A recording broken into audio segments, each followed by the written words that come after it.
Randeep analysis ক্লাসে তোমাদের সকলকে জানাই স্বাগত। আজ যে ভিডিওটা নিয়ে আমরা আলোচনা করব তৃতীয় পর্যায়ক্রমিক মূল্যায়নে 2025 শ্রেণী তৃতীয় বিষয় বাংলা রায় মার্টিনের প্রশ্নের উত্তর 2 নম্বর স্কুল। দেশের মাটি কবিতাটির 8 লাইন কবির নাম সহ লেখো। দেশের মাটি সত্যেন্দ্রনাথ দত্ত। মধুর চেয়েও আছে মধুর সে এই আমাদের দেশের মাটি, আমার দেশের পথের ধুলা খাঁটি সোনার চাইতে খাঁটি, চন্দনেরই গন্ধে ভরা শীতল করা ক্লান্তি ভরা, যেখানেই তার অঙ্গ রাখি সেখানটিতেই শীতল পাঠি। সঠিক উত্তরটি বেছে নিয়ে লেখো। অজ্ঞান হয়ে গিয়েছিল গুটি পোকা কাকছানা কাঠবেড়ালি, এডবে কাঠবেড়ালি। কাঠপিঁপড়ের পেটটা সরু হয়েছিল সুতো বাঁধা ছিল বলে, সুতোয় বেঁধে ঝোলানো ছিল বলে, কম খেয়েছিল বলে, এডবে সুতোয় বেঁধে ঝোলানো ছিল বলে। দেশের কোন ভরে আছে কনক আমন রঙিন ধানে, এডবে কনক।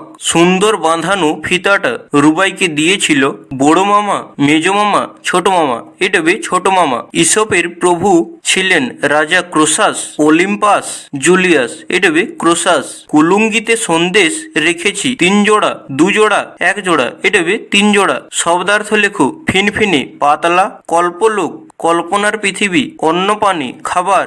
বাক্য রচনা করো।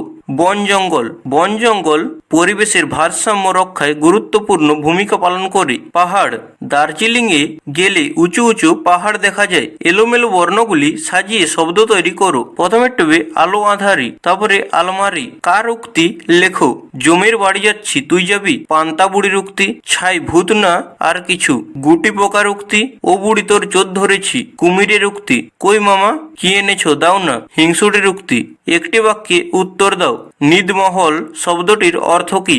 ঘুমের প্রাসাদ। ঝুড়ো মাটির ভিতর কিসের বাসা ছিল? ছোট পাখির বাসা ছিল। কি সুন্দর পুতুল, পুতুলটি কোথায় রাখা ছিল? আলমারিতে রাখা ছিল। খাঁটি সোনার চাইতে খাঁটি কি? আমাদের দেশের পথের ধুলো খাঁটি সোনার চাইতে খাঁটি। এরই মধ্যে মিঠে কিন্তু কি মিঠে হবার কথা বলা হয়েছে? রোদ্দুর মিঠে হবার কথা বলা হয়েছে। নিঝুম রাতে হুতুম চেঁচায়, কোথায় চেঁচায় হুতুম? অসৎ শাকে চেঁচায় হুতুম। নিচের প্রশ্নগুলির উত্তর দাও। পান্তা শব্দটির অর্থ লেখো। পান্তা বুড়ি রাজার বাড়ি থেকে ফেরার পথে কি কি নিয়ে এলো? জলে ভিজিয়ে রাখা বাসি ভাত। পান্তা বুড়ি রাজার বাড়ি থেকে ফেরার পথে বেল শিঙি মাছ সুচ ছুরি কুমির নিয়ে এলো। নীতিগল্প কাকে বলে? ঈশপের নীতিগল্প অনুযায়ী আমাদের জীবনে কোন কোন গুণগুলি থাকা দরকার? যে গল্পের ছলে নানান নীতি উপদেশ থাকে তাকেই নীতিগল্প বলা হয়। ঈশপের নীতিগল্প অনুযায়ী আমাদের জীবনে কোন কোন গুণগুলি থাকা দরকার? দয়া মায়া ভালোবাসা সততা কৃতজ্ঞতা পরোপকারী শ্রদ্ধা ভক্তি প্রভৃতি গুণগুলি আমাদের জীবনে জরুরি। বর্ষা করে যাব যাব শীত এখনো দূর, এরই মধ্যে মিঠে কিন্তু হয়েছে রোদ্দুর। এটি কোন কবিতার অংশ? কবিতাটি কার লেখা? এখানে কোন ঋতুর কথা বলা হয়েছে? আগমনী কবিতার অংশ। কবিতাটি প্রেমেন্দ্র মিত্র লেখা। এখানে শীত ঋতুর কথা বলা হয়েছে। ভূতকে প্রথম কে দেখতে পেয়েছিল? বৃষ্টি নামার পর ভূতের অবস্থা কেমন হয়েছিল? ভূতকে প্রথম কাকের ছানা দেখতে পেয়েছিল।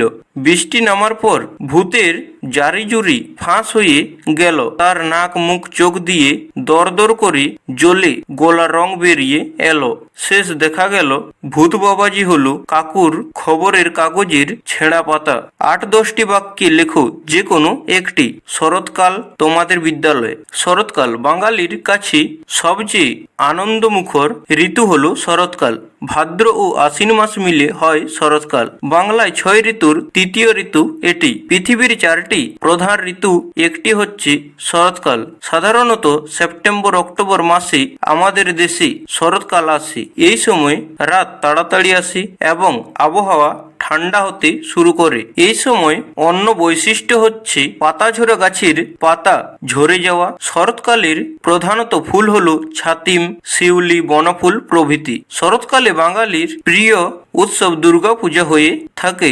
দুর্গাপূজা উপলক্ষে সমস্ত বাঙালি এক মিলন উৎসবে মিলিত হয়। তোমাদের বিদ্যালয়। আমাদের বিদ্যালয়ের নাম সাহারি হাই স্কুল। আমাদের গ্রামের নামও সাহারি। সাহারি গ্রামের নামেই আমাদের বিদ্যালয়ের নামকরণ করা হয় সাহারি হাই স্কুল।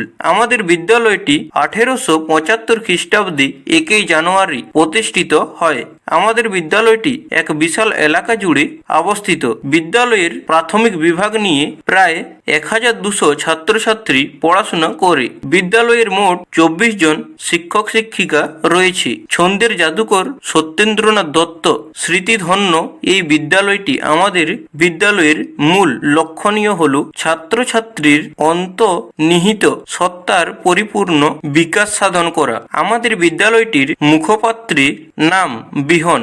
আমাদের বিদ্যালয়ের উন্নয়ন অত্যন্ত দ্রুতগামীতে এগিয়েছে। এলাকায় জনপ্রতিনিধি, অভিভাবক ও সাধারণ মানুষ বিদ্যালয়ের কল্যাণ কামনা করে। বিদ্যালয়টি আমাদের গ্রামীণ অঞ্চলের শিক্ষার আলো ছড়িয়ে দিয়ে যাচ্ছে। আমি আমাদের বিদ্যালয়ের জন্য গর্ব অনুভব করে থাকি। তো তোমাদের কাছে একটি অনুরোধ, ভিডিওটি ভালো লেগে থাকলে লাইক করবে, চ্যানেলে নতুন হয়ে থাকলে চ্যানেলটি সাবস্ক্রাইব করে দেবে। তো দেখা হবে পরের কোন নতুন ভিডিওতে। তো তখন ভালো থাকো, সুস্থ থাকো, মন দিয়ে পড়াশোনা করো।